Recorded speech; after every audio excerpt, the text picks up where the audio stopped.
Hello my dear, फिर से मैं आपका स्वागत करता हूँ कक्षा 10th की मैथमेटिक्स।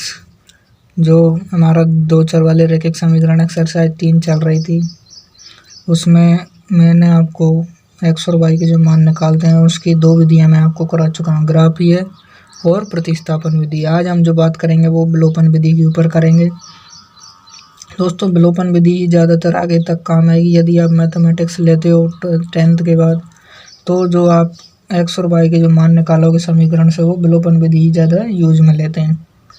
इसलिए ये मुख्य विधि है, इसको ध्यान से पढ़ना है, आपको ध्यान से समझना है। मैथमेटिक्स के जो फॉर्मूले हैं उनको समझने का एक ही तरीका है, एग्जाम्पल के साथ समझो, क्योंकि डायरेक्ट ये फॉर्मूले आपको याद नहीं होंगे। आपको अप्लाई करके इन्हें सीखना होगा कि किस प्रकार से फॉर्मूला बनता है, कैसे क्या ये काम आता है। तो शुरू करते हैं। आज पहले मैं आपको थोड़ा सा एग्जाम्पल के साथ बता देता हूँ, फिर हम एक्सरसाइज 3.4 के कुछ सवाल करेंगे इस लेक्चर में। तो देखो, विलोपन में करते क्या है कि कोई आपको समीकरण दे रखे 1 और 2। अब प्रतिस्थापन में तो हम क्या करते थे कि कोई भी एक एक्स या वाई का मान निकाल कर दूसरी समीकरण में पुट करते थे। यहाँ पे आपको दोनों समीकरण लेनी है और उनमें से कोई भी एक चर लेना है। जैसे मैं एक्स मानता हूँ, एक्स ले लूँ, एक्स लेकर जो उनका गुणांक के आगे का वो हमें बराबर करना है।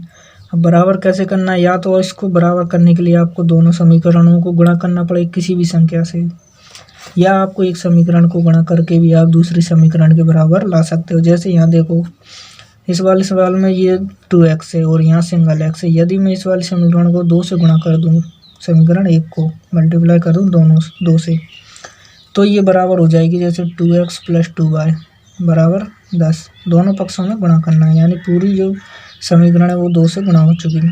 अब ये इन दोनों को देखो, इन दोनों में क्या है, आगे वाले जो x का गुणांक है वो बराबर हो चुका है। 1 से हमें मतलब नहीं, क्योंकि हमने कोई सा भी आप y को बराबर कर सकते हो। y को बराबर करने के लिए क्या करना पड़ेगा, यहाँ पे 3 से गुणा करना पड़ेगा। मैंने यहाँ x को गुणांक को बराबर किया है, ठीक है। आपकी मर्जी, आप क्या करो। आप करते क्या है कि गुणांक तो बराबर कर लिए, ठीक है। गुणांक बराबर करने के बाद जो चिन्ह लगाते हैं वो अपोजिट चिन्ह लगाते हैं। नीचे वाली समीकरण को देखते हैं। ये यदि पॉजिटिव है तो यहाँ नेगेटिव लगाओ, ये पॉजिटिव है तो यहाँ नेगेटिव, ये पॉजिटिव है तो यहाँ नेगेटिव। अब इनके ऊपर वाले चिन्हों को भूल जाओ और जो हमने अभी लगाए वो वाले चिन्ह हमें यूज में लेते हैं। अब जो समान वैल्यू है वो कट जाती है, ठीक है। कटने के बाद जो बचा 3 और 2 5 है नेगेटिव, और 10 माइनस का है प्लस का 4 है, बराबर क्या बचेगा, माइनस का 6 बचेगा। तो जो y की वैल्यू आएगी यहाँ से निकल कर वो आएगी 5 6/5। इस प्रकार से विलोपन विधि करते हैं। समझ गए होंगे आप। कोई सी चर के जो गुणांक है उनको बराबर करना है, फिर समीकरण जो नई बनती है उसमें से घटाना है, चिन्ह को अपोजिट में चेंज करना है, ठीक है। यहाँ से 1 का मान आपको निकलेगा। 1 निकलने के बाद आप इस मान को कोई सी भी समीकरण में पुट कर सकते हो। मैं समीकरण 1 में पुट करता हूँ। जैसे एक्स वाई का मान आया तो x + y की जगह पे 5 6/5 पुट कर दो, बराबर 5। एक्स का मान निकालना है, यहाँ से इसको इधर भेज दो, 5 - 6/5 हो जाएगी। लैसा लेंगे पर 5 आएगा लैसा, यहाँ 25 - 6 कितना आया, 19/5। इस प्रकार से एक्स और वाई के मान यहाँ से हम निकालते हैं विलोपन विधि। बस इतना सा प्रोसेस है और वेरी मोस्ट है। और अब चेक कैसे करते हैं, यहाँ से तो हमने एक्स और वाई के मान निकाल लिए, लेकिन कुछ इस टाइप की जो समीकरण है वो भी बन जाती है कि कभी कभार क्या होता है। जैसे अब आप यहाँ देखो, यहाँ 4x है, यहाँ 6y। अब कोई से भी एक चर के मान को गुणांक को बराबर कर लो। मैं इसके मान को बराबर करूँगा इसके बराबर, तो मुझे क्या करना होगा, इसको 2 से गुणा कर दूँ, 6 हो जाएगा, बराबर हो जाएंगे। और यदि इसको भी बराबर करना चाहता हूँ तो भी मुझे 2 से गुणा करना पड़ेगा। इसलिए समीकरण 1 है उसको मुझे करना पड़ेगा 2 से गुणा, ठीक है। 2 से गुणा करो तो इसके नीचे लिखो 2 दूनी 4x + 6y बराबर 8 दूनी 16। अब देखो, अब हमें ये दोनों समीकरण देखनी, इससे हमारा काम नहीं रहा। अब चिन्हों का एक्सचेंज कर दो, प्लस वाला है तो नेगेटिव, नेगेटिव है तो पॉजिटिव कर देते हैं, ठीक है। अब देखो, ये भी बराबर कट गए, ये भी बराबर कट गए। तो अब सोचो, यहाँ पर 0 बचा और इधर क्या बचा, सो 6 तो माइनस का 9 बचा। ठीक है, क्या ये दोनों बराबर आए? नहीं आए ना, तो यहाँ से आप x ना y किसी का भी मान निकाल नहीं सकते। तो इस प्रकार की कंडीशन फंस जाती है। तो पहले तो आपको देख लेना चाहिए समीकरण हल होने के लिए संभव है तो आगे सोल्व करो, वरना यहीं छोड़ दो। यानी कि हम लिख सकते हैं समीकरण का जो हल है संभव नहीं है, यानी कि इसे हम आगे सॉल्व नहीं कर सकते, क्योंकि यहाँ से आप 2 बार निकालो तो क्या बनेगा? वही बनेगा 2x + 3y। इस प्रकार से ये जब बराबर का वाली कंडीशन आ जाती है तो रेखाएं जो है काटती नहीं है एक दूसरे को, और काटती नहीं है तो हल उनके जो है संभव नहीं आती। इसलिए तो उम्मीद करता हूँ आपको विलोपन विधि समझ में आ गई होगी। अब हम जो एक्सरसाइज के सवाल हैं उनको देख लेते हैं। जैसे पहला सवाल आपको स्क्रीन पर दिखाई दे रहा है, उसका मैं दूसरा वाला सवाल चूज करता हूँ, बाकी के आपको करने हैं। ठीक है, अब यहाँ पर देखो, यहाँ 3x + 4y = 10 है, 2x - 2y = 2 है। अब करना क्या है कि गुणांक कोई से भी एक गुणांक को बराबर करो, या तो x के गुणांक बराबर करो या y के गुणांक बराबर। अब यहाँ देखो, यदि मैं इसे 3 और 2 तो कभी बराबर नहीं हो सकते, तो करते क्या है कि जैसे मुझे x के गुणांक बराबर करने हैं दोनों की, तो जो इनके जो अभी गुणांक हैं उनको क्या करो? अपोजिट से गुणा कर दो। जैसे इस समीकरण का गुणांक 2 है, इसका 3 है, तो इस वाली समीकरण को तो मैं ऊपर वाले गुणांक से गुणा करूँगा, और इसका जो गुणांक है उसको ऊपर वाली समीकरण से गुणा कर दूंगा, तो ये दोनों जो है बराबर हो जाएंगे। और जो नई समीकरण बनकर आएंगे वो आएंगे हमारे पास, इसको करो 2 3 दूनी 6x + 4 दूनी 8y = 10 दूनी 20। ठीक है, इसको गुणा करो 3 दूनी 6x - 6y = 3 दूनी 6। इस प्रकार से जरूरत पड़ने पर दोनों समीकरणों को हमें गुणा करना पड़ सकता है।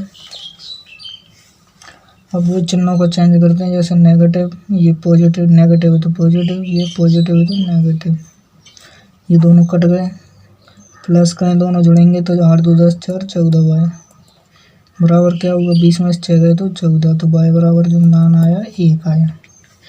और जो y का मान आया हमारे पास उसको समीकरण कोई सी भी एक में पुट कर दो, यहाँ पे पुट कर दो। जैसे इस वाले समीकरण में मैं पुट कर रहा हूँ y का मान 3x + 4 × 1 = 10। ये तो हमने सोल्व करने के लिए क्या है, हमारी मेन समीकरण तो ये रही दोनों। अब 3x ये क्या हुआ? 4 बराबर इधर जाएगा 4, यानी कि 10 - 4, तो जो x बराबर आएगा वो 10 में से 4 गए तो 6/3 यानी कि 2। तो इस प्रकार से x बराबर 2 और y बराबर 1 मान जो है मैं प्राप्त हुआ इस समीकरण से। उम्मीद करता हूँ विलोपन विधि आपके भेजे में थोड़ी बहुत सरक भी रही होगी दोस्तों, ज़्यादा कोई डिफ़िकल्ट भी नहीं है, समझने वाली बात है। अब आते हैं समीकरण 2 पर। समीकरण 2 में थ्योरी टाइप के क्वेश्चन है, उनसे हमें समीकरण बनानी है पहले, फिर उनको विलोपन विधि से हल करना है। सवाल आपको लाइन जो डिस्प्ले उस पर दिखाई दे रहा है। अब क्वेश्चन ये है कि कोई भिन्न वाली संख्या है, उसमें पहली लाइन तो बोल रही है कि 1 जोड़ दो हर में, या 1 जोड़ दो अंश में और 1 घटा दो हर से, तो जो भिन्न बनेगी वो 1/1 की बनेगी। यानी कि मैंने कहा था पहली लाइन से पहली समीकरण कंप्लीट। मैंने माना कोई भी ये भिन्न है x/y। अब ये बोल रहा है कि अंश में 1 जोड़ दो और y में से 1 घटा दो, तो ये भिन्न बनने वाली है वो ये बनने वाली है। ठीक है, इसको आगे सोल्व करो, ये इधर जाएगा, ये इधर जाएगा, इससे जो अब इसको इधर ले आओ, समीकरण बनानी है हमारे लिए, ये इधर जाएगा, -2 हो जाएगा, समीकरण नंबर 1 आई। ठीक है, अगली लाइन में बोल रहा है कि यदि ये भिन्न है उसमें हर में तो 1 जोड़ दो और ऊपर कुछ भी नहीं है। ठीक है, तो ये भिन्न बनने वाली है 1/2, क्वेश्चन में दिया हुआ। अब क्रॉस मल्टीप्लाई कर दो, 2 ऊपर जाएगा, 2x = y + 1 आएगा, तो समीकरण बनेगी 2x - y = 1, समीकरण नंबर 2। करना क्या है, वही समीकरण 1 और 2 को लिखो, x - y = -2, यहाँ 2x - y = 1, ये है 1 और ये 2। अब देखो यहाँ पर गुणांक करने की ज़रूरत हमारे लिए नहीं है, क्योंकि जो y के गुणांक है वो इक्वल दिए हुए हैं पहले से।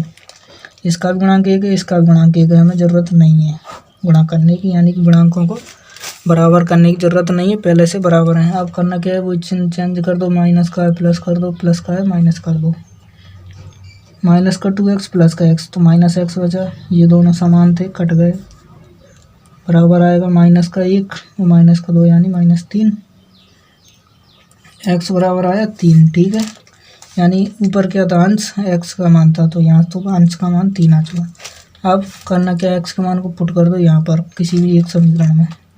3 माइनस y बराबर माइनस का 2, तो y बराबर 3 इधर जाएगा, नेगेटिव का हो जाएगा, नेगेटिव के 5 आएंगे तो y बराबर 5, तो जो भिन्न बनेगी x अपॉन y बराबर वो बनने वाली है 3/5। इस प्रकार से थ्योरी टाइप के सवालों को किया जाता है। समीकरण को ध्यान से, यानी कि जो लाइन है उनको बना सही पढ़ना है। पहली लाइन तक जो पहला पूर्ण विराम आता है वहाँ तक एक समीकरण कंप्लीट हो जानी चाहिए लगभग। इसी प्रकार इसका दूसरा पॉइंट जो बोल रहा है कि कोई 5 वर्ष पूर्व जो नूरी थी वो सोनू की आयु से 3 गुनी थी, तो हमें इनकी वर्तमान आयु निकालनी है, तो पहले इनकी वर्तमान आयु माननी पड़ेगी। माना नूरी की वर्तमान आयु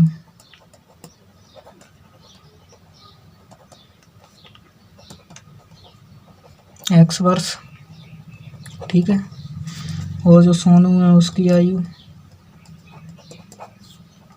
वो है y वर्ष। ठीक है, मैंने माना है ये। तो अब क्वेश्चन बोल रहा है कि 5 वर्ष पूर्व नूरी जो थी वो सोनू की आयु से 3 गुनी थी, यानी कि 5 वर्ष पूर्व की बात कर रहा है नूरी की आयु, तो x माइनस 5 वर्ष की जो बराबर थी वो किसके बराबर थी, सोनू की आयु के 3 गुनी, यानी कि सोनू की 5 वर्ष पहले आयु जो थी वो नूरी के बराबर थी, कब, 3 गुना करने पर, तो इसलिए इसको 3 से मल्टीप्लाई किया, वही x माइनस 5 इधर रखा है, इसको मल्टीप्लाई करो 3y माइनस 5 थी 15 इधर आएगा, x माइनस 3y 5 इधर जाएगा, पॉजिटिव हो जाएगा, तो क्या बचा, माइनस का 10 बचा, समीकरण नंबर 1। अब बोल रहा है 10 वर्ष पश्चात, यानी कि अगली समीकरण 10 वर्ष पश्चात, यानी कि 10 और y प्लस 10 सोनू की आयु की 2 गुनी हो जाएगी, यानी कि जो नूरी की आयु है वो सोनू की 2 गुनी, यानी कि जो 10 वर्ष बाद है वो इसके 2 गुनों के बराबर होगी।